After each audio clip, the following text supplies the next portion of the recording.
SP Kadapa వారి ఆదేశాల మేరకు డిఎస్పీ ప్రొద్దుటూరు వారికి రాబడినటువంటి ఖచ్చితమైన సమాచారం మేరకు వన్ టౌన్ పరిధిలో నేను మా సిబ్బంది SI Sanjeev Reddy power house road back side గురువాయ తోట దగ్గర ఆపోజిట్ చెంగమామ కళ్యాణ మండపంకి ఎదురుగా ఉన్న ఒక రూమ్లలో అక్రమంగా మద్యం నిర్వహించినారని రాబడిన సమాచారం మేరకు సిబ్బందితో వెళ్ళి తనిఖీ చేయగలరు.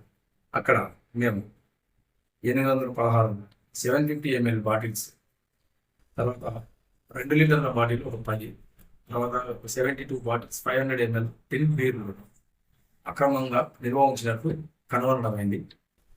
అవి ఎవరివి ఏమిటని మేము విచారించుకునగా సుమారు ఒక నెల కిందట హరి వినాయక్ నగర్, తర్వాత కాటన్ వీరేంద్ర అమృత నగర్కి చెందిన 2 వ్యక్తులు ఒక నెల కిందట అక్కడ ఇల్లు బాడీకి తీసుకొని అక్కడ వివిధ రాష్ట్రాల నుంచి తీసుకొచ్చిన మద్యం అక్రమంగా నిర్వహించినట్టు మాకు తెలిసినది. ఫర్దర్గా కేసు ఇంకా విచారణలో ఉంది. ఫర్దర్ విషయాలు